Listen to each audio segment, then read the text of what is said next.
بسم اللہ الرحمن الرحیم۔ یہ حروف مقطعات، ان کے بارے میں ہے لِكُلِّ كِتَابٍ أَنزَلَهُ اللَّهُ تَعَالَى سِرٌّ وَسِرُّ الْقُرْآنِ فَوَاتِحُ السُّوَرِ، کہ اللہ تعالیٰ کی نازل کردہ ہر کتاب کا کوئی نہ کوئی راز ہوتا ہے، اور قرآن مجید کے جو راز ہیں وہ صورتوں کے شروع میں آنے والے حروف ہیں، جن کو حروف مقطعات کہا جاتا ہے۔ یہ مقطعات اس میں مفعول کا صیغہ ہے، جس کا لغوی معنی ہے ٹکڑے ٹکڑے کیے ہوئے۔ چونکہ یہ حروف الگ الگ پڑھے جاتے ہیں اور الگ الگ لکھے جاتے ہیں، اس لیے ان کو حروف مقطعات کہتے ہیں۔ حروف مقطعات کا لغوی معنی ہم نے پڑھا ہے، اور مقطعات کہنے کی وجہ، ان کا قرآن مجید میں ایک نمایاں مقام ہے۔ یہ حروف تمام صورتوں میں پہلی آیت کے طور پہ ملتے ہیں، یعنی جن صورتوں کے شروع میں ہیں تو پہلی آیت میں ہیں، دوسری تیسری چوتھی آیت میں نہیں ہیں، سوائے سورۃ الشورى کے۔ سورۃ الشورى اس کی پہلی 2 آیات حروف مقطعات پر مشتمل ہے، ہا میم عین سین قاف۔ قرآن مجید میں 4 صورتیں ایسی ہیں جن کے نام ہی ان صورتوں میں موجود حروف مقطعات پر رکھے گئے ہیں۔ قرآن میں 4 صورتیں ایسی ہیں جن کے نام ہی ان صورتوں میں موجود حروف مقطعات پر رکھے گئے ہیں۔ یہ جو 4 صورتیں ہیں وہ درج ذیل ہیں: سورۃ طٰہٰ، سورۃ یاسین، سورۃ صاد اور سورۃ قاف۔ اب جو ہے آپ اسی سلائیڈ کو دیکھیں، یہاں پر ہم نے ایک ترتیب دی ہوئی ہے کہ کون سا جو حرف مقطعات یا حروف مقطعات ہے وہ کہاں پر ہے۔ تو آپ دیکھیں کہ الف لام جو ہے یہ سورۃ البقرہ کے شروع میں بھی ہے، سورۃ الروم کے شروع میں، سورۃ لقمان کے شروع میں، سورۃ سجدہ کے شروع میں، سورۃ عنکبوت کے شروع میں، سورۃ آل عمران کے شروع میں۔ تو 6 صورتیں الف لام میم سے شروع ہوتی ہیں۔ ان میں سے 2 صورتیں بالاتفاق مدنی ہیں، ایک ہے سورۃ البقرہ اور ایک ہے آل عمران، بلکہ اس میں یہی 2 صورتیں ہیں جو مدنی ہیں، باقی اس کے علاوہ جو صورتیں ہیں وہ مکی ہیں۔ 7 سے لے کر 11 تک یہ جو 5 ہیں، سورۃ یونس یہ الف لام را سے، سورۃ ہود الف لام را سے، سورۃ یوسف، سورۃ ابراہیم اور سورۃ حجر، یہ 5 صورتیں الف لام را سے شروع ہوتی ہیں۔ یہ اہم سوال ہیں، الف لام میم سے کتنی صورتیں شروع ہوتی ہیں، الف لام را سے کتنی صورتیں شروع ہوتی ہیں، تو یہ آپ نے اب بھی یاد رکھنے ہیں، بعد میں بھی۔ اس کے بعد سورۃ الرعد جو ہے یہ الف لام میم را سے شروع ہوتی ہے، واحد صورت ہے، اور الف لام میم را سے صرف ایک صورت شروع ہوتی ہے، وہ سورۃ رعد ہے۔ یہ جو 29 ہیں، آگے ہم ان کا تجزیہ کریں گے۔ ان 29 میں سورۃ الرعد کے مکی اور مدنی ہونے میں اختلاف ہے۔ 2 صورتیں بالاتفاق حروف مقطعات سے شروع ہونے والی مدنی ہیں، جن کا اوپر تذکرہ گزر چکا ہے۔ 26 صورتیں بالاتفاق مکی ہیں، رعد کے مکی اور مدنی ہونے میں اختلاف ہے۔ آگے آپ دیکھیں سورت غافر، یہ جو ہے سورت فصلت، سورت شورى، زخرف، دخان، جاسیہ، احقاف، یہ جو 7 صورتیں ہیں یہ حامیم سے شروع ہوتی ہیں. ان کو حوامیم بھی کہا جاتا ہے. حوامیم 7 حامیم سے شروع ہونے والی 7 صورتیں، اور یہ صورتیں جو ہیں ترتیب سے ہیں. ان صورتوں کے درمیان میں کوئی اور صورت ایسی نہیں ہے جو حروف مقطعات کے بغیر ہو.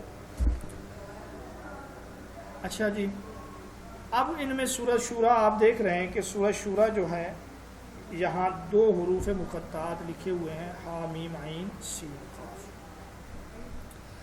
آگے سورت یاسین ہے، یہ یاسین سے شروع ہونے والی، طٰہٰ، قاف، قلم، صاد، اور اسی طرح اعراف صورت ہے، الف لام میم صاد سے شروع ہونے والی. سورت نمل، سورت مریم ہے، کاف ہا یا عین صاد سے، اور سورت نمل طاسین سے. سورت الشعراء اور سورت قصص جو ہے یہ طاسین میم سے شروع ہونے والی صورتیں ہیں. یہ تو ان کا بنیادی تعارف تھا. یہ ہیں وہ 29 صورتیں جو حروف مقطعات سے شروع ہونے والی ہیں. قرآن میں یہ صورتیں کس منزل میں کتنی بار ہیں تو آپ دیکھ سکتے ہیں. پہلی منزل میں 2 صورتیں حروف مقطعات سے شروع ہوتی ہیں. سورۃ البقرہ ہے الف لام میم سے، اور آل عمران ہے یہ بھی الف لام میم سے. پہلی منزل میں کل صورتیں 4 ہیں، جن میں سے 2 جو ہیں وہ حروف مقطعات سے شروع ہوتی ہیں. دوسری منزل میں صرف 1 صورت حروف مقطعات سے شروع ہوتی ہے، اور وہ ہے سورت اعراف جو الف لام میم صاد سے شروع ہوتی ہے. تیسری منزل میں 6 صورتیں ایسی ہیں جو حروف مقطعات سے شروع ہوتی ہیں، بلکہ تیسری منزل کا آغاز ہی حروف مقطعات سے ہے. اور اس میں سورت یونس ہے، سورت ہود ہے، سورت یوسف ہے، سورت رعد، سورت ابراہیم اور سورت ہجر ہے. یہ جو آخری سورت ہے ہجر، اس منزل میں یہ سورت جو ہے حروف مقطعات سے شروع نہیں ہوتی. اس کے علاوہ 6 صورتیں جو ہیں وہ حروف مقطعات سے شروع ہوتی ہیں.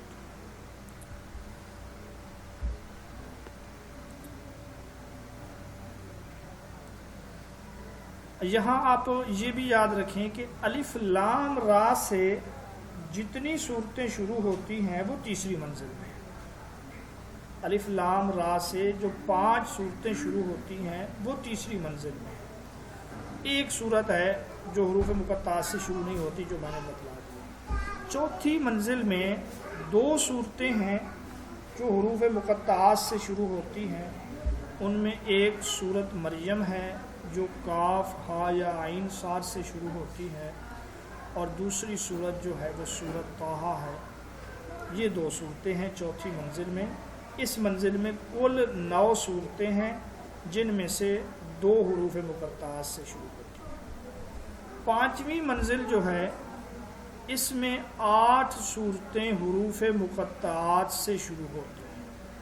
5ویں منزل میں کل 11 صورتیں ہیں، جس میں سے 8 جو ہیں وہ حروف مقطعات سے شروع ہوتی ہیں. جیسے سورۃ شعراء ہے، یہاں سے 5ویں منزل کا آغاز ہے. یہ طاسین میم سے، اور نمل طاسین سے، قصص طاسین میم سے، اور پھر عنکبوت جو ہے یہاں سے لے کر ہا میم سجدہ تک 4 صورتیں ہیں. یہ بالترتیب اس سے شروع ہوتی ہیں حروف مقطعات سے، اور اسی طرح سورت یاسین بھی ہے. اچھا، یہ 5ویں منزل جو ہے یہ 7 منازل میں وہ واحد منزل ہے جس کی ابتدا والی صورت بھی حروف مقطعات پر مشتمل ہے، اور انتہا والی صورت بھی حروف مقطعات پر مشتمل ہے۔ اس کے علاوہ کوئی صورت ایسی نہیں ہے، کوئی منزل ایسی نہیں ہے کہ جس کی ابتدا والی صورت بھی حرف مقطع سے شروع ہو اور انتہا والی بھی۔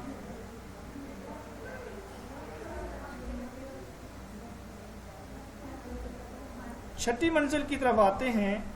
اس میں بھی 8 صورتیں ہیں جو حروف مقطعات سے شروع ہوتی ہیں۔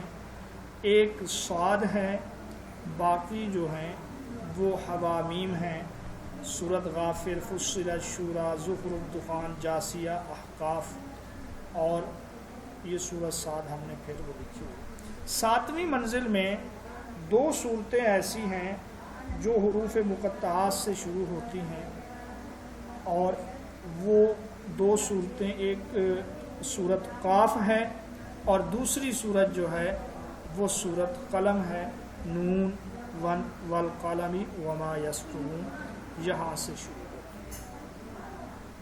سب سے زیادہ، اب آپ تجزیہ کریں دیکھیں تو سب سے زیادہ جو حروف مقطعات ہیں وہ 5ویں اور 6ٹھی منزل میں ہیں، اور سب سے کم جو حروف مقطعات ہیں وہ دوسری منزل میں ہیں، یعنی صرف ایک حروف مقطع ہے جو الف لام میم صاد ہے، سورت اعراف کے شروع میں۔ ٹھیک ہے، یہاں تک بات سمجھ آ گئی آپ لوگوں کو؟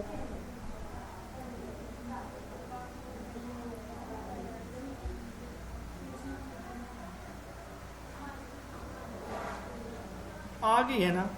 اب آگے ہم یہ پڑھیں گے کہ حروف مقطعات سے جو شروع ہونے والی صورتیں ہیں ان کی 5 قسمیں ہیں۔ حروف مقطعات سے شروع ہونے والی صورتوں کی قسمیں 5 ہیں۔ آپ یہاں پہ کنفیوز ہو جاتے ہیں کہ کبھی آپ کہتے ہیں 29 ہیں اور کبھی کہتے ہیں 5 ہیں۔ تو 29 صورتوں کے شروع میں جو حروف مقطعات ہیں ان کی تعداد کے لحاظ سے صورتوں کی 5 قسمیں بنتی ہیں۔ وہ 5 قسمیں جو ہیں ہم تفصیل سے پڑھیں گے۔ تو جو صورتیں ایک حرف پر مشتمل ہیں انہیں کہا جاتا ہے بسیط۔ بسیط کا معنی مفرد ایک کو کہتے ہیں۔ تو جن صورتوں کے شروع میں ایک حرف مقطع ہے اس کو بسیط کہا جاتا ہے، اور ان 29 صورتوں میں کل 3 صورتیں ایسی ہیں جن کے شروع میں ایک ہے۔ مثلا وہ کون سی ہیں؟ اب آپ مجھے بتا سکتے ہیں ان کے بارے میں؟ یہاں پہ ہم نے نہیں لکھا ہوا۔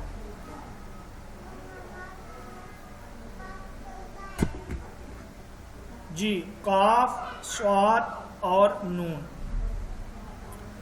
اور 10 صورتیں ایسی ہیں جن کے شروع میں 2 حرفی حروف مقطعات آئے ہیں۔ کتنی صورتیں ہیں؟ 10 صورتیں ایسی ہیں۔ وہ 10 صورتیں یہ ہیں: سورت طٰہٰ، سورت نمل، طٰہٰ کے شروع میں طٰہٰ ہے، نمل کے شروع میں طاسین ہے، یاسین کے شروع میں یاسین، یہ 2 ہیں، اور حامیم میں بھی حامیم ہے۔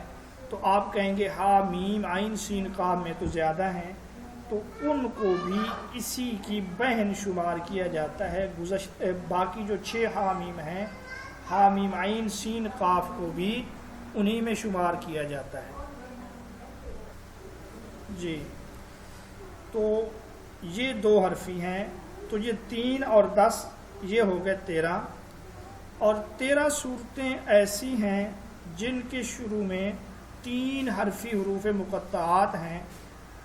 ان میں سے 6 صورتیں الف لام میم سے شروع ہوتی ہیں، 5 صورتیں جو ہیں وہ الف لام را سے شروع ہوتی ہیں۔ یہاں پہ شاید الف لام میم را لکھا ہے، یہ الف لام را ہے۔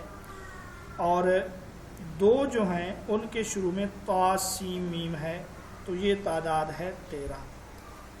تو 13 اور 13 صورتیں ایسی ہیں جن کے شروع میں 3 حرفی حروف مقطعات ہیں، 6 الف لام میم، 5 الف لام را، اور 2 جو ہیں طا سین میم۔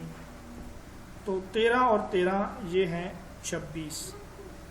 2 صورتوں کے شروع میں 4 حرفی حروف مقطعات آئے ہیں، وہ 2 صورتیں ہیں سورت اعراف اور سورت رعد۔ اعراف کے شروع میں الف لام میم صاد ہے اور رعد کے شروع میں الف لام میم را ہے، تو یہ 28 ہو گئے۔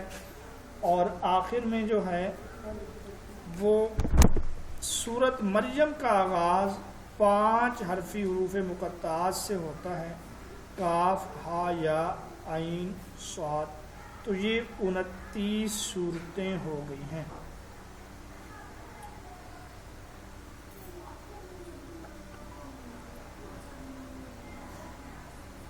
اچھا، حروف مقطعات ان کی کل تعداد جو ہے یہ 14 ہے۔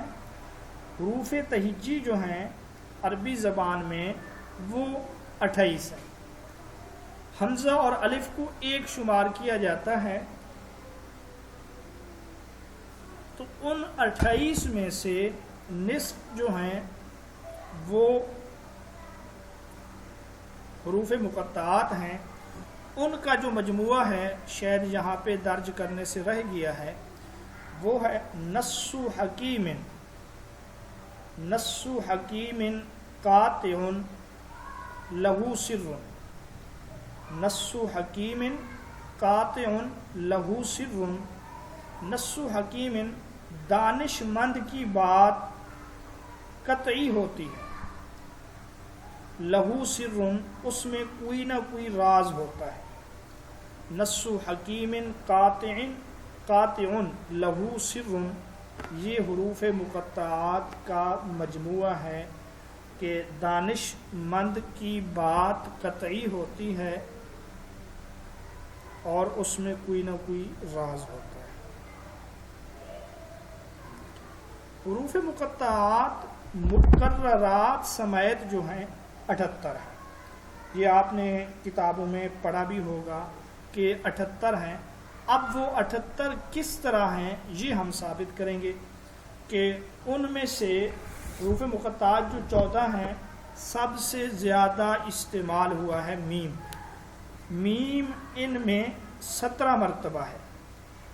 یہ آپ کو میں صرف بتلا رہا ہوں، سمجھا رہا ہوں کہ 78 کس طرح ہیں، باقی پیپر میں ایسا بہت مشکل ہے کہ آپ سے پوچھا جائے، اور نہ ہی آپ کو اس طریقے سے تفصیل سے کسی کتاب میں یہ چیزیں ملیں گی، صرف آپ کے کنسیپٹ کو کلیئر کرنے کے لیے کہ 78 ہیں تو کس طرح ہیں، بچے کنفیوز ہو جاتے ہیں، تو اس لیے میں نے یہ سارا تیار کیا ہے۔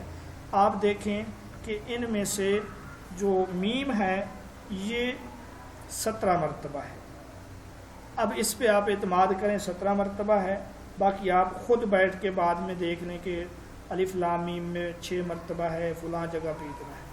اور الف جو ہے یہ 13 مرتبہ ہے، اور لام کا حرف یہ بھی 13 مرتبہ استعمال ہوا، ہا جو ہے یہ 7 مرتبہ ہے، اور را یہ 6 مرتبہ ہے، سین 5 مرتبہ، طوا جو ہے یہ 4 بار ہے، اور اس کے علاوہ صاد جو ہے یہ 3 بار، ہا یہ 2 بار، عین یہ بھی 2 بار، قاف یہ بھی 2 بار، اور کاف یہ 1 بار ہے، اور نون یہ بھی 1 بار ہے۔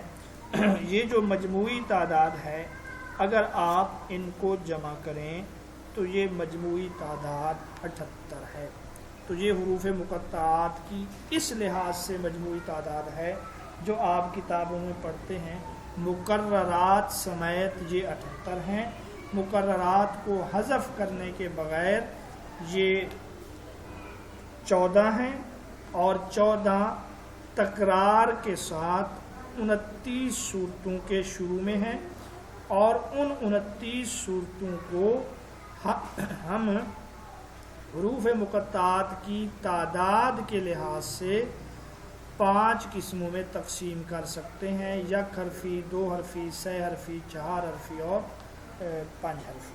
یہ ہیں حروف مقطعات کے بارے میں مکمل تفصیل اور مکمل وضاحت۔ یہاں تک تو یہ بات ہے مکمل۔ اب اس کے بعد ہم پڑھیں گے بھئی حروف مقطعات کا حکم کیا ہے، مقطعات کے لانے میں حکمت کیا ہے۔ تو یہ یہاں پہ آپ کو آج نظر نہیں آئے گا، اس کو آپ زبانی سنیں۔ تو یہ حروف مقطعات جو 14 ہیں یہ حروف تہجی ہیں 14۔ کفار کو گویا کہ یہ بتلایا گیا ہے کہ انہی حروف سے تم بھی کلام بناتے ہو اور انہی حروف سے قرآن مجید بنایا گیا ہے۔ اگر تمہارے اندر ہمت ہے تو پھر اس قرآن جیسی کتاب لا کر دکھاؤ، اس قرآن جیسا قرآن لا کر دکھاؤ۔ تو یہ ایک لحاظ سے کفار کو چیلنج ہے کہ دیکھیں یہ جو حروف مقطعات ہیں انہی میں سے ہم نے 14 لیے ہیں اور انہی سے کلام بنایا ہے، تو تم بھی اس طرح کلام لے آؤ۔ تو عربوں کو یہ بتلانا تھا کہ وہ قرآن کی نظیر اور مثل لانے سے عاجز ہیں، وہ اس طرح کے حروف اس طرح کا کلام جو ہے نہیں لا سکتے۔ اچھا، ایک اور نقطہ جو ہے آپ دیکھیں 29 صورتیں 14 حروف مقطعات۔ تو ڈاکٹر طاہر القادری صاحب اپنی کتاب میں لکھتے ہیں کہ یہ ایک عروج ہے مہینے کا، وہ لکھتے ہیں جو قمری مہینہ ہے وہ 29 کا ہوتا ہے۔ اصولی طور پہ قمری مہینہ 29 کا ہوتا ہے۔ 30 اس لیے ہے کہ کبھی چاند نظر آتا ہے اور کبھی نہیں آتا، اور پھر ان 29 میں جو بدر ہے، جو چاند کا عروج اور شباب ہے، وہ 14ویں رات ہے۔ تو یہ قرآن مجید کا ایک لحاظ سے عروج ہے، ایک شباب ہے، ایک بدر کامل ہے کہ یہ حروف مقطعات ہیں۔ یہ نقطہ جو ہے ڈاکٹر طاہر القادری صاحب نے اپنی کتاب میں ذکر کیا۔ حروف مقطعات اور صحابہ، تو حضرت عبداللہ بن مسعود رضی اللہ تعالیٰ عنہ فرماتے ہیں قرآن مجید کے ایک حرف پڑھنے پر 10 نیکیاں ملتی ہیں، اور میں یہ نہیں کہتا کہ الف لام میم ایک حرف ہے، بلکہ الف الگ ہے، لام الگ ہے اور میم الگ ہے۔ تو یہ حضرت عبداللہ بن مسعود رضی اللہ تعالی عنہ کا نقطہ نظر ہے کہ یہ الگ الگ حروف ہیں۔ حضرت علی رضی اللہ تعالی عنہ فرماتے ہیں کہ ہر کتاب میں ایک بات منتخب ہوتی ہے، پسندیدہ، چنیدہ، اور قرآن مجید کی چیدہ اور برگزیدہ جو بات ہے وہ یہی حروف مقطعات ہے۔ حضرت صدیق اکبر رضی اللہ تعالی عنہ فرماتے ہیں ہر کتاب میں ایک راز ہوتا ہے، اور قرآن کا جو راز ہے وہ حروف مقطعات ہیں۔ یہ قول صدیق اکبر والا یہ زیادہ اہم ہے، یہ آپ سے پوچھا جا سکتا ہے۔ اسی طرح حضرت عبداللہ بن مسعود فرماتے ہیں رضی اللہ تعالیٰ عنہ حروف مقطعات کا علم ایک پوشیدہ راز ہے جس کو خدا کے سوا کوئی نہیں جانتا۔ بعض علماء قرآن مجید کی آیات کو 3 قسموں میں تقسیم کرتے ہیں۔ ان میں سے کچھ آیات وہ ہیں جو محکمات ہیں، اور کچھ وہ ہیں جو متشابہات ہیں، اور کچھ وہ ہیں جو مقطعات ہیں۔ یہ جو 29 ہیں ان کو مقطعات کہا جاتا ہے۔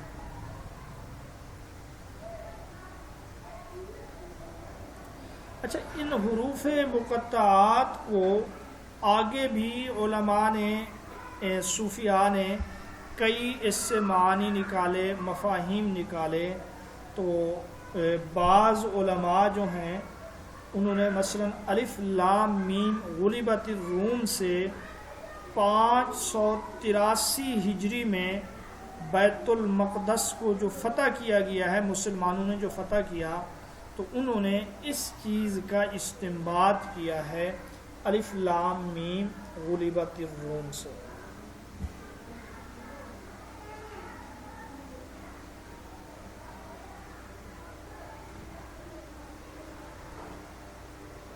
الف لام میم غلبت الروم سے انہوں نے استنباط کیا ہے بیت المقدس کی فتح کا جو سال ہے 583 ہجری۔ الف لام میم یہ حرف ابجد ہیں، پھر ان کے اوزان نکال کر عدد نکال کر اس لحاظ سے انہوں نے ایک استنباط کیا ہے۔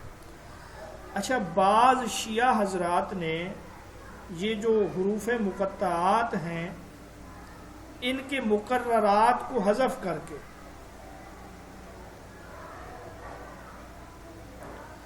بلکہ اس طرح ہے کہ شروع میں جو وارد شدہ الفاظ ہیں ان کو جمع کیا جائے اور پھر مقررات کو حذف کیا جائے،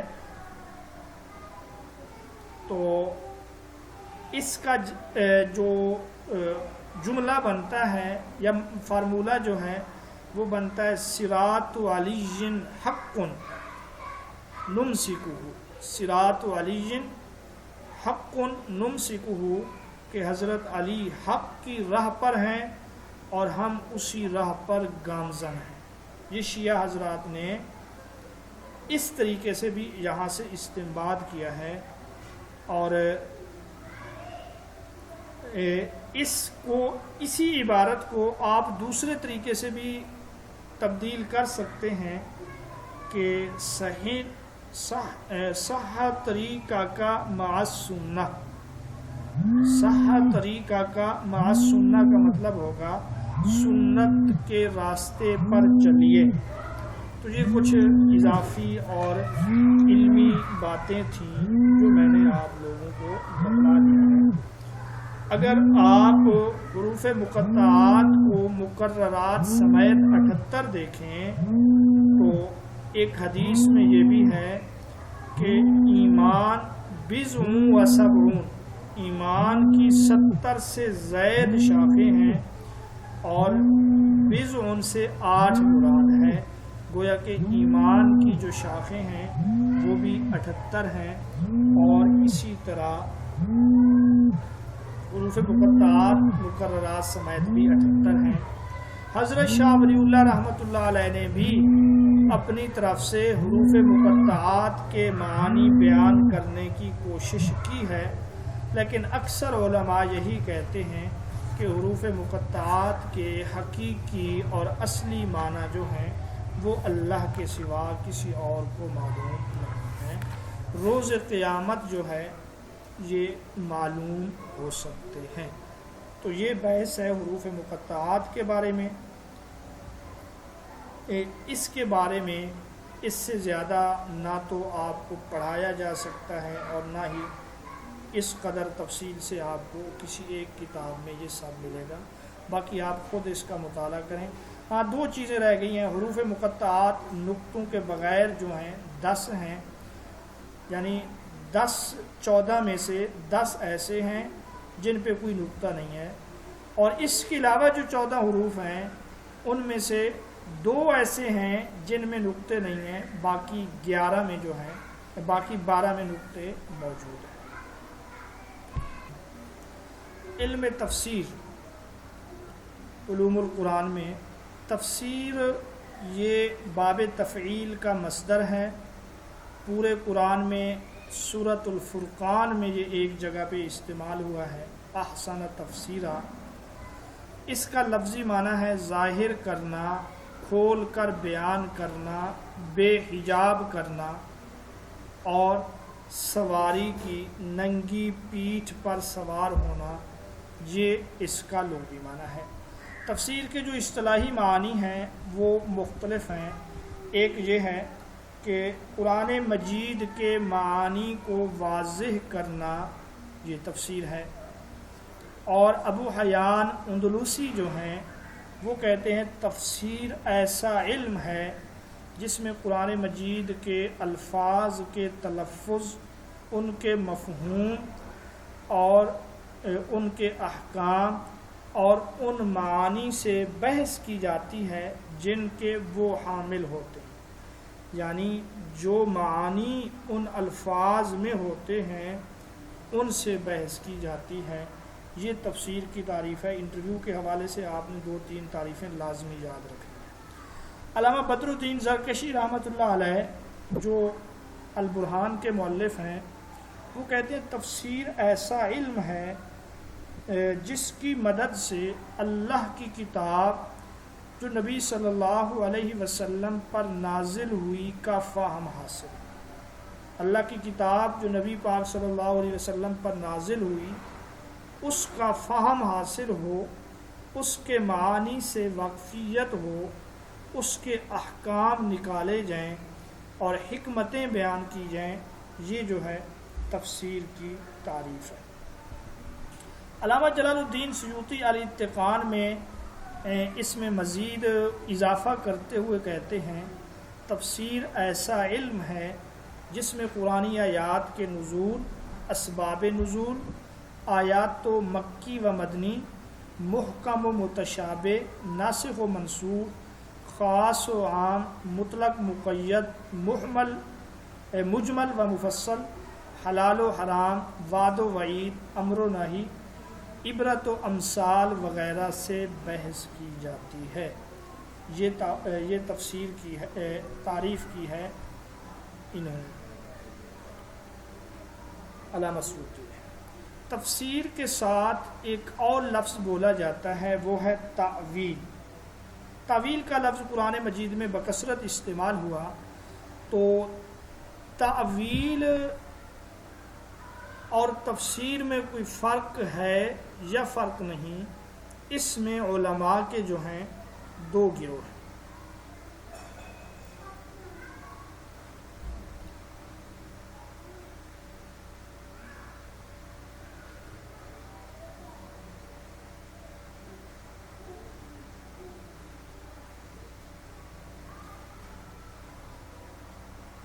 یہ تاویل کا لفظ جو ہے یہ قرآن میں 17 مرتبہ استعمال ہوا ہے۔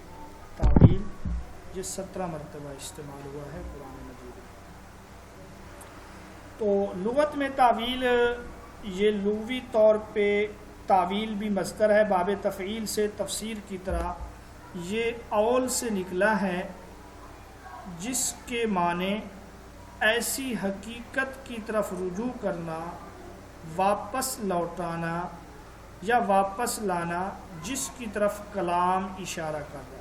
تو گویا کہ اس کا لغوی معنی ہے رجوع کرنا، واپس لوٹنا۔ قرآن میں ہے وَمَا يَعْلَمُ تَأْوِيلَهُ إِلَّا اللَّهُ۔ تعویل کا معنی انجام بھی ہے، خواب کی تعبیر بھی ہے، اور کسی کلام کی تشریح و توضیح کرنا، یہ جو ہے تعویل ہے۔ اور تفسیر اور تعویل میں جو فرق ہے وہ یہاں پر مذکور نہیں ہے، ہم آپ کو یہ زبانی بتائیں گے۔ تو علماء سلف جو ہیں، علماء قدیم جو ہیں، وہ اس میں فرق کے قائل نہیں ہیں۔ وہ کہتے ہیں تفسیر و تعویل یہ دونوں جو ہیں ہم معنی الفاظ ہیں۔ ان میں امام ابن جریر طبری رحمۃ اللہ علیہ شامل ہیں۔ وہ جب بھی کسی آیت کی تفسیر کرتے ہیں تو یہ کہتے ہیں القول فی تعویل قولہ تعالی، القول فی تعویل قولہ تعالی، یعنی کہ یہ قول فلاں آیت کی تفسیر میں ہے، تعویل میں ہے۔ اسی طرح امام مجاہد جو ہیں وہ بھی تفسیر اور تعویل دونوں کو ہم معنی لیتے ہیں، اور اسی طرح جو ہے اس دور کے جو متقدمین ہیں وہ بھی کوئی فرق نہیں کرتے۔ متاخرین جو ہیں وہ فرق کرتے ہیں، پھر فرق کس لحاظ سے ہے، ہر ایک اپنے ذوق کے مطابق اس فرق کو بیان کرتا ہے۔ مثلاً امام راغب اصفہانی فرماتے ہیں، جو مفردات قرآن کے بہت بڑے امام ہیں، کہ تفسیر کا استعمال تأویل سے زیادہ عام ہے۔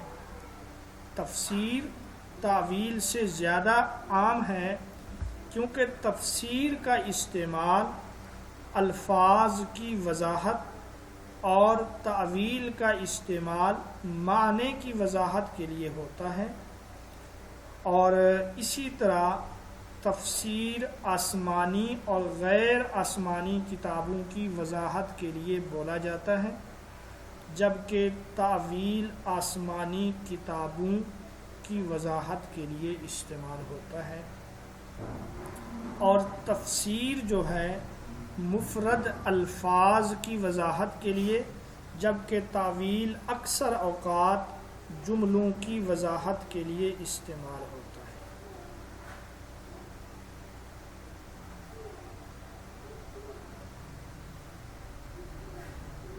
ٹھیک ہے، بات سمجھ آ گئی؟ تو یہ تینوں باتیں جو ہیں یہ امام راغب اصفہانی رحمۃ اللہ علیہ کے الفاظ ہیں۔ ایک کہ تفسیر کا استعمال عام ہے، اور اسی طرح تفسیر یہ الفاظ کی تشریح کے لیے بھی، معانی کی تشریح کے لیے بھی، اور تفسیر آسمانی اور غیر آسمانی کتابوں کی وضاحت کے لیے، جبکہ تاویل جو ہے صرف آسمانی کتابوں کی وضاحت کے لیے ہے۔ اور تیسرے نمبر پہ انہوں نے یہ بتلایا کہ تفسیر مفرد الفاظ کے لیے اور وہ جمع کے لیے، جملوں کے لیے۔ اچھا، بعض مفسرین یہ کہتے ہیں کہ تفسیر کا تعلق جو ہے وہ روایت سے ہے، تفسیر کا تعلق روایت سے ہے، جبکہ تأویل کا تعلق جو ہے وہ درایت سے ہے، عقل سے ہے۔ امام بغوی رحمۃ اللہ علیہ فرماتے ہیں، کسی آیت سے ایسا مفہوم مراد لینا جس کی اس آیت میں گنجائش ہو اور وہ مفہوم کتاب و سنت کے خلاف نہ ہو تو یہ تاویل ہے۔ کسی آیت کے سبب نزول اور اس سے متعلقہ واقعہ کو بیان کرنا، یہ جو ہے یہ تفسیر ہے۔ علامہ ابو منصور ماتریدی کا قول بھی یاد رکھیں، وہ کہتے ہیں کہ الفاظ قرآن کے معانی کو قطعیت اور یقین کے ساتھ بیان کرنا کہ اس کا معنی یہ ہے، یہ تفسیر ہے، اور لفظ کے چند محتمل معنی بتانا، یعنی اس میں یہ بھی احتمال، اس میں یہ بھی احتمال، گویا کہ بغیر قطعیت اور یقین کے کچھ بتلانا، یہ جو ہے یہ تعبیر ہے۔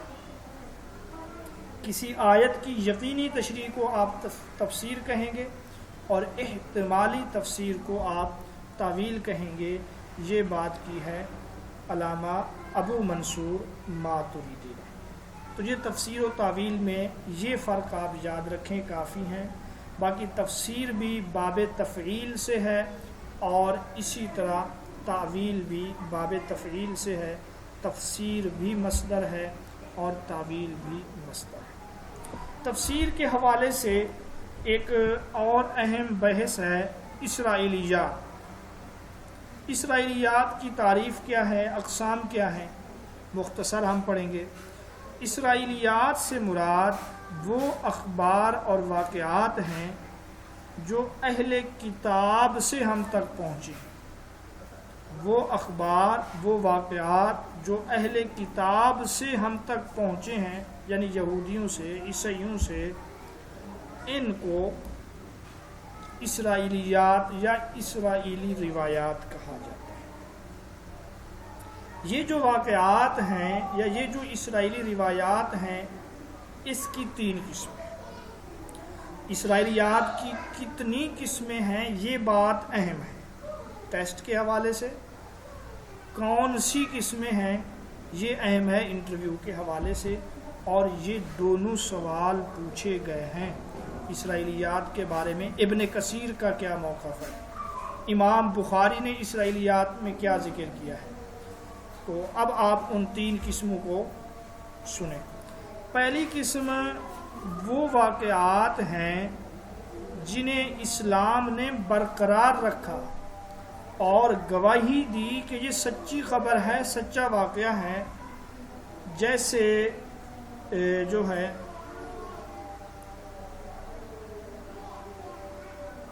ظلم کے بارے میں۔ جی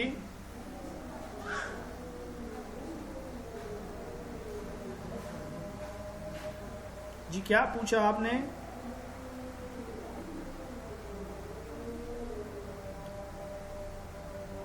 جی تو جیسے فرعون کا غرق ہونا، موسیٰ علیہ السلام کا کوہ طور پر تشریف لے جانا، یہ قرآن و سنت سے ہم آہنگ ہیں، اس کے مطابق ہیں۔ ہم ان کو مانیں گے اس لحاظ سے کہ قرآن نے ان کی تصدیق کی ہے۔ ہمارا جو مقصد اور ہدف ہوگا وہ قرآن ہوگا، نہ کہ اسرائیلی روایات۔ دوسری قسم جو ہے ایسی اسرائیلی روایات جن کو اسلام نے ناپسند کیا اور ان کے باطل اور غلط ہونے کی گواہی دی، تو ان کی ہم تردید کریں گے، خاموشی نہیں اختیار کریں گے، تردید کریں گے۔ جیسے اسرائیلیات میں ہے کہ نعوذ باللہ حضرت سلیمان جادو کرتے تھے، کفر کرتے تھے، وما کفر سلیمان، قرآن نے اس کی تردید کی ہے۔ تو اسی طرح حضرت داؤد علیہ السلام کے بارے میں اسرائیلیات میں یہ بھی ہے کہ آپ کی 99 بیویاں تھیں، پھر آپ ایک اپنے کسی فوجی یا افیسر کی بیوی پہ دل ہار بیٹھے، آپ نے اس کو آگے بھیجا، وہ شہید ہوا، وغیرہ وغیرہ۔ یہ سب جو ہیں اسرائیلیات ہیں، بکواس ہیں، ان کو ہم نہیں مانیں گے، ان کی تردید کریں۔ تیسری قسم جو ہے وہ اسرائیلی روایات ہیں جن کے بارے میں قرآن و سنت خاموش ہے۔ اسی کا حکم جو ہے بخاری میں آیا ہے، اسرائیلیات کی اسی تیسری قسم کا، اور اصل قسم بھی یہی ہے کہ یہاں پر ہم خاموشی اختیار کریں۔ جن کی ہم تردید کر رہے ہیں وہاں پر بھی ہمارے پاس بنیاد ہے، قرآن کی وجہ سے تردید کر رہے ہیں۔ جن کی ہم تصدیق کر رہے ہیں وہاں پر بھی ہمارے پاس بنیاد ہے، ہم قرآن کی وجہ سے ان کی تصدیق کر رہے ہیں۔ لیکن یہاں پر جہاں قرآن و سنت خاموش ہیں، لا نصدق ولا نکذب، تو ہم بھی نہ ان کی تصدیق کریں گے اور نہ ہی ان کی تکذیب کریں گے، خاموشی اختیار کریں گے۔ صحیح بخاری میں جو ہے یہی مذکور ہے۔ یہاں پر ہم یہ کہیں گے آمنا بالذی انزل الینا وانزل الیکم، کہ ہم ایمان لائے اس پر جو ہمارے اوپر اتارا گیا، ہم پر، اور جو کچھ تم پر اتارا گیا۔ اسرائیلیات کی جو پہلی قسم ہے ان کو آگے نقل کرنا جائز ہے۔ اسرائیلیات کی جو دوسری قسم ہے ان کو نقل کرنا حرام ہے، الا یہ کہ ان کے باطل ہونے کی وضاحت ہو یا ان کے باطل ہونے، ان کی تردید کی نیت ہو، تو تب آگے ان کو بیان کر سکتا ہے، ورنہ نہیں۔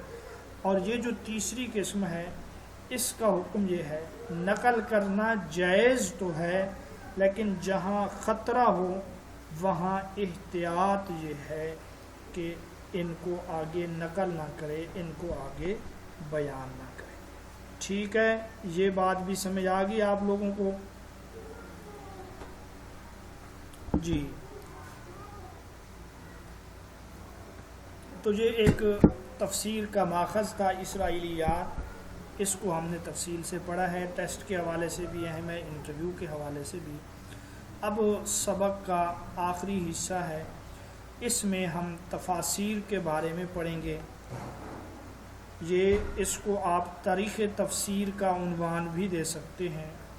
بنیادی طور پہ تفسیر کی دو قسمیں ہیں، ایک ہے تفسیر بالماسور اور دوسری قسم ہے تفسیر بالرائے۔ ماسور کا لفظ جو ہے یہ اثر سے نکلا ہے، اثر قول صحابی قول تابعی کو کہا جاتا ہے۔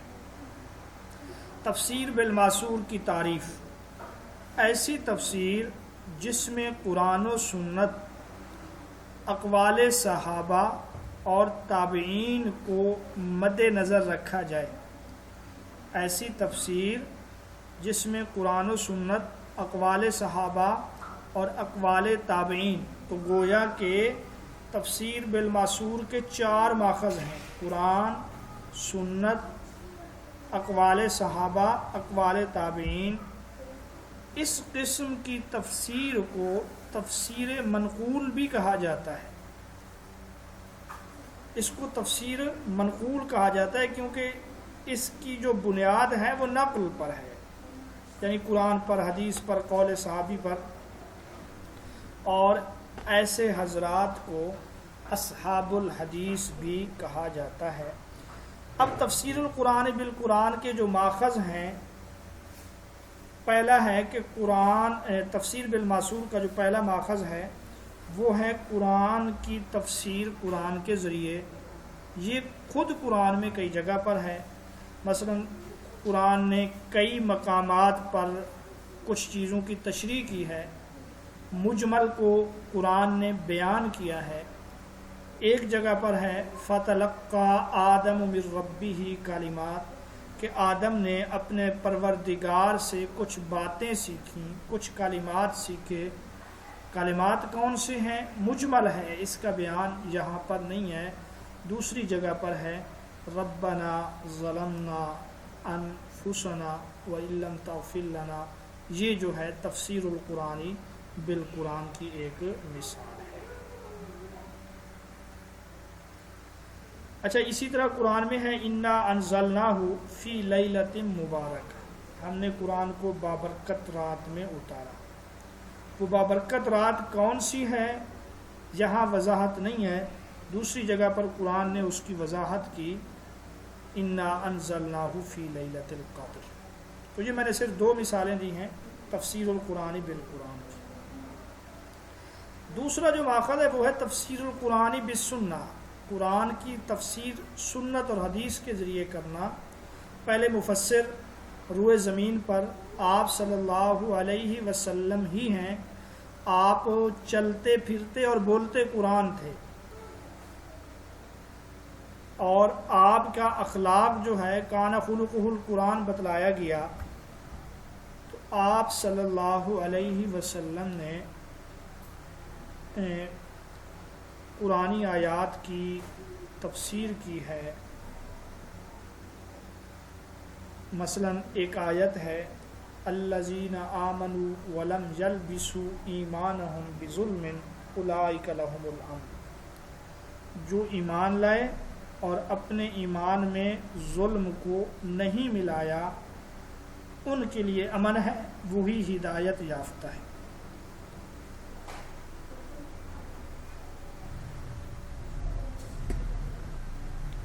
اچھا، یہاں پر جو ہے جب یہ آیت نازل ہوئی صحابہ پریشان ہوئے، کیونکہ عربی زبان میں ظلم مار پیٹ کو نہیں کہتے جیسے ہم اپنی زبان میں کہتے ہیں ظلم کا معنی مار پیٹ ہے۔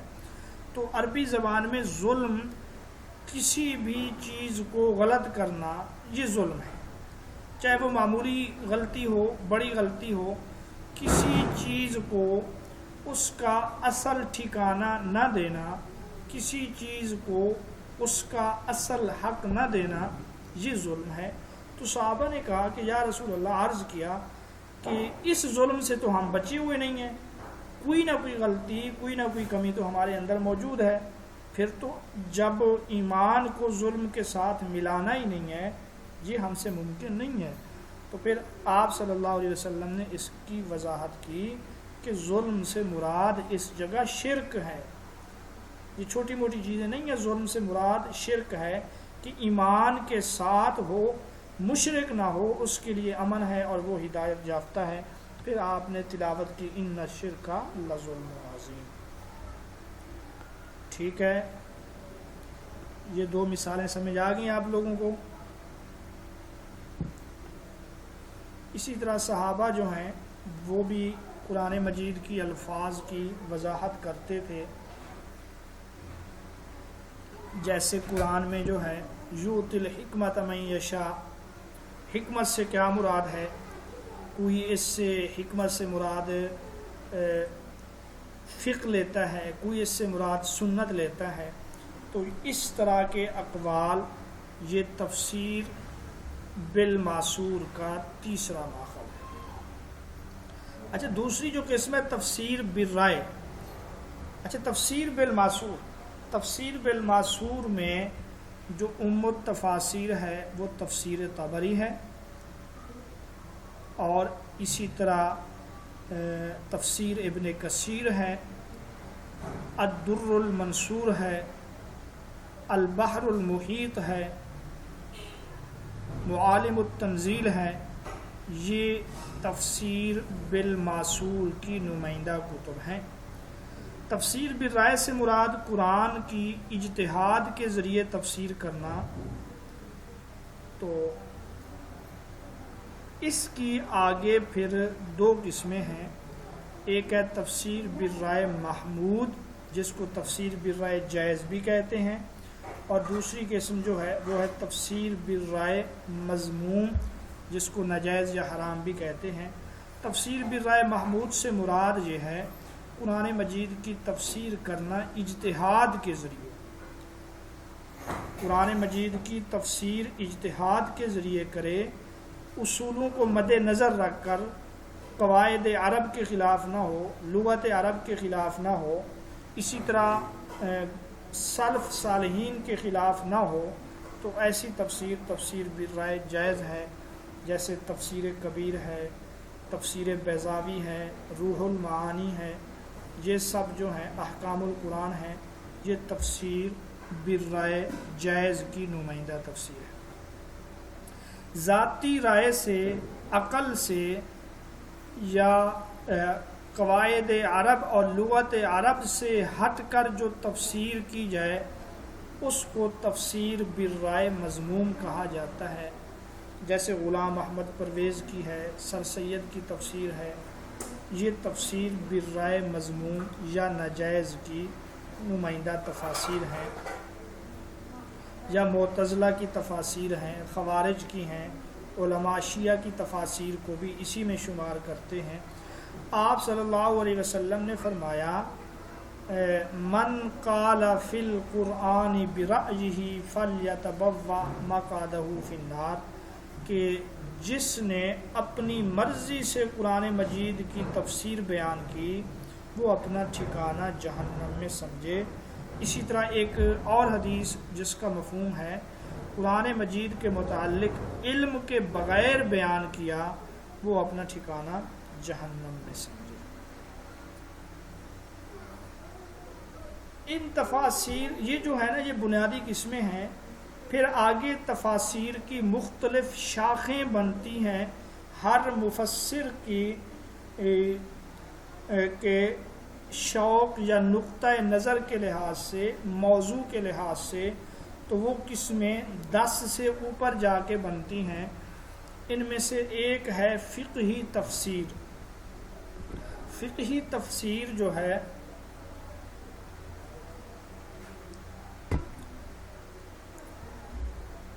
ان تفاسیر کو کہا جاتا ہے جن میں ان آیات کو یکجا کر دیا گیا ہو جن سے کوئی فقہی مسئلہ مستنبط ہوا ہو. احکامی تفاسیر، فقہی تفاسیر یہ ایک ہی چیز ہے. اگر ہم ان تفاسیر کی ابتدا کے بارے میں بات کریں تو اس میں جو بنیادی یا سب سے اول تفسیر ہے وہ کہا جاتا ہے احکام القرآن محمد بن ادریس الشافعی کی ہے. اگرچہ یہ الگ سے کتاب اس وقت موجود نہیں ہے. امام بہقی رحمۃ اللہ، امام قرطبی رحمۃ اللہ علیہ نے کچھ حوالے دیے ہیں اپنی کتاب میں. بہرحال احکامی تفاسیر میں جو سب سے پہلے جنہوں نے تفسیر لکھی ہے وہ امام شافعی ہے. تو گویا کہ امام شافعی کے بارے میں آپ نے آج پڑھا دن کو. اصول فقہ کے موضوع پر ان کی کتاب پہلے ہے, اسی طرح احکامی تفسیر میں پہلے نمبر پر ہے, اور اسی طرح اختلاف الحدیث کے موضوع پر بھی انہوں نے پہلی کتاب لکھی. اسی طرح احکام القرآن میں اور بھی تفاسیر لکھی گئیں. جو زیادہ مشہور ہے وہ امام احمد بن علی جساس حنفی کی ہے, جو 370 ہجری میں فوت ہوئے. جساس جو ہے چونہ ساز کو کہتے ہیں. ان تفاسیر کا تعارف ہم آگے تفصیل سے بھی پڑھیں گے. اسی طرح شافعی مسلک میں جو ہیں احکام القرآن امام علی بن محمد, یہ 404 ہجری میں فوت ہوئے. شافعی مسلک سے ان کا تعلق تھا. مالکی مسلک میں احکام القرآن میں ابن العربی رحمۃ اللہ علیہ ہیں, جن کی تفسیر احکام القرآن ہی ہے, اور الجامع لاحکام القرآن جو ہے یہ علامہ قرطبی رحمۃ اللہ علیہ کی ہے. فقہی تفسیر کے حوالے سے اگر ہم بر صغیر کا جائزہ لیں تو سب سے پہلی فقہی تفسیر لکھی ہے ملا جیون نے. 11ویں صدی ہجری میں فقہی تفاسیر کا آغاز ہوا بر صغیر میں. ملا جیون نے تفسیر لکھی ہے جس کا نام ہے التفسیرات الاحمدیہ. اس میں انہوں نے 500 آیات جمع کی ہیں جو ان کے بقول احکامی آیات ہیں. بر صغیر کی پہلی فقہی عربی زبان کی یہ تفسیر ہے, اور ان کا تعلق حنفی مسلک سے تھا, ملا جیون کا. اسی طرح بر صغیر کی فقہی تفاسیر میں عربی زبان میں تفسیر مظہری ہے, اور تفسیر مظہری یہ پورے قرآن مجید کی تفسیر ہے, لیکن ان کا اسلوب جو ہے وہ فقہی ہے. اسی طرح ایک اور تفسیر ہے جس کا نام ہے نیل المرام من ادلۃ الاحکام. نیل المرام من ادلۃ الاحکام نواب صدیق حسن خان کی ہے, جو اہل حدیث مسلک سے تعلق رکھتے تھے. اور اس کتاب میں, اس تفسیر میں 200 آیات ہیں جو ان کے بقول تفسیری اس سے تعلق رکھتے ہیں. احکامی آیات ہیں, احکام سے تعلق رکھتے ہیں. اسی طرح ایک اور احکام القرآن ہے عربی زبان میں, جو مولانا اشرف علی تھانوی اور مولانا ظفر احمد عثمانی ان لوگوں نے مل کر لکھی ہے. یہ بھی فقہ حنفی کے مطابق ہے. یہ عربی زبان کی کچھ فقہی تفاسیر تھی. دوسرے نمبر پر ایک تفسیر ہے جس کو کہا جاتا ہے ادبی تفسیر, علم ادب سے تعلق ہو. اس میں قرآن مجید کا فصاحت و بلاغت اور اس چیزوں کو بیان کیا جاتا ہے. ادبی تفاسیر میں آپ تفسیر کشاف کا ذکر کر سکتے ہیں. فصاحت و بلاغت, اعجاز قرآن, ان کا ذکر کیا گیا ہے. اسی طرح مجاز, تشبیہات, استعارے, کنایے وغیرہ. ایک اور قسم ہے جس کو کہا جاتا ہے تاریخی تفاسیر. اس تفسیر میں حالات و واقعات بیان ہوتے ہیں گزشتہ انبیاء کے, گزشتہ قوموں کے, یعنی تاریخ کو بنیاد بنا کر جو تفاسیر لکھی جاتی ہیں ان کو تاریخی تفاسیر کہا جاتا ہے. ایک ہے نحوی تفاسیر. نحو یعنی اس میں وہ قرآن مجید کے نحوی مسائل سے بحث کرتے ہیں, واحد, تثنیہ, جمع, اسی طرح اعراب.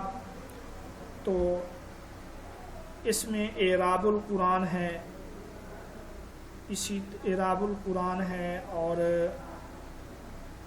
مفردات القرآن ہے وغیرہ. ایک اور تفسیر ہے کلامی تفسیر.